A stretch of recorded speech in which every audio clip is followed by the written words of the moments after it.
परेशानी इस वक्त हर पाकिस्तानी का एक मुकद्दर बन के रह गई है। आप ज़हनी तफरीह करना चाहते हैं तो ज़रा इन वीडियोस को देखें और फिर मुझे बताएं कि बिलावल किस तरफ इशारा कर रहा है। मेरा सीट्स आप चोरी करने की कोशिश करें और मैं आपके साथ बेंचेस पे बैठ के तालियां बजाऊं। फॉर्म 47 मिल भी गया, मुझे क्या पता कि फॉर्म 49 में भी गड़बड़ी होगी।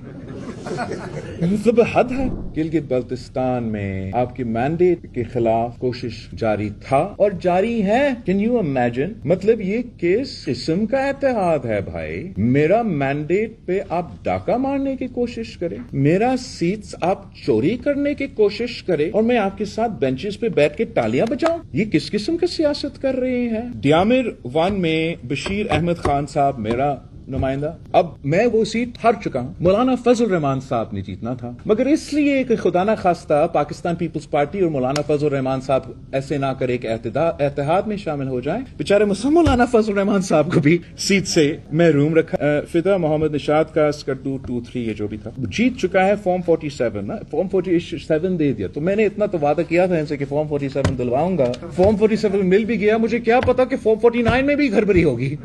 मतलब हद है। इन्होंने फिदा निशाद फॉर्म 47 से वो इशू हुआ, दूसरा पार्टी ने रिकाउंट के लिए अप्लाई किया। रिकाउंट जो कि दूसरे पार्टी के बाद माना गया, वो रिकाउंट के लिए आए नहीं, तो आरओ ने फॉर्म 48 इशू कर ली। इलेक्शन कमिश्नर ने फॉर्म 48 को फिर अगला दिन सस्पेंड कर लिया। फिर से रिकाउंट का कहा। एक बार फिर पार्टीज ने आ सके अपने रिकाउंट करने के लिए। एक बार फिर आरओ ने फॉर्म 49 निकाला और रात 12 बजे फिर से इलेक्शन कमिश्नर साहब ने उस सीट का रिकाउंट का हिदायत दे दी। This is a blatant fraud with the people of Gilgit Baltistan. अब मेरे पास this is only on the कि आप मेरे अपनी सीटों को कैसे रोक रहे हैं। मैंने इन तमाम बातों पे शिकायत नहीं की। शिकायत इसलिए पहले नहीं की कि मुझे जिस तरीके से मुबारकबादें हर तरफ से आ रहे थे, शायद मेरा भी मासूमाना कसूर ये था कि मैंने वो पीर पगारा साहब का बात भूल चुका था कि मसले में पढ़ते हैं तो पांव पकड़ते हैं, जैसे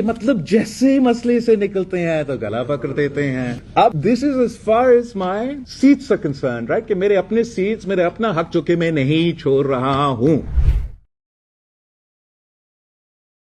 और रात 12 बजे फिर से इलेक्शन कमिश्नर साहब ने उस सीट का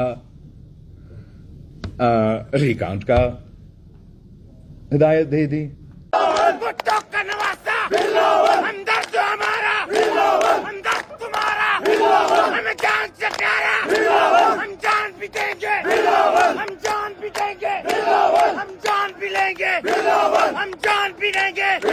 वज़ीर आज़म, वज़ीर आज़म, वज़ीर आज़म, वज़ीर आज़म, वज़ीर आज़म, वज़ीर आज़म।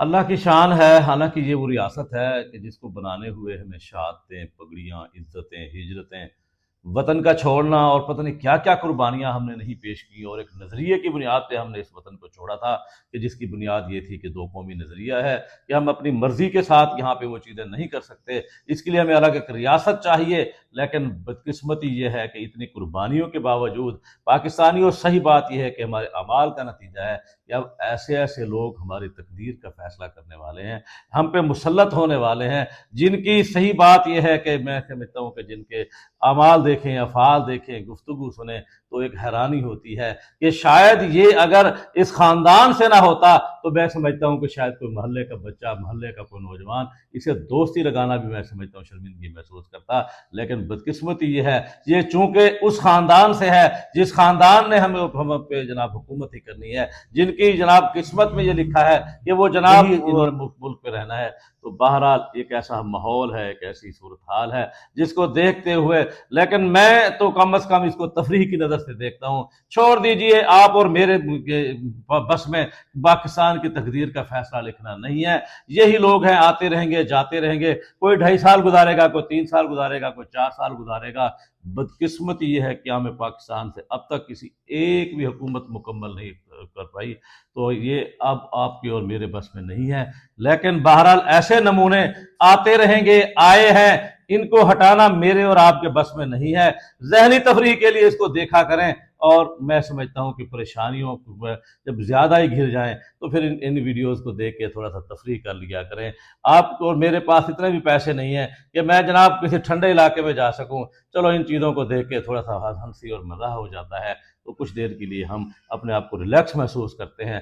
پھر جب ان چیزوں سے واپس ہٹتے ہیں تو پھر وہی رونا اور دھونا اور پریشانیاں جو پہلے سے ہمارا مقدر ہیں وہی ہمارا مقدر رہیں گی.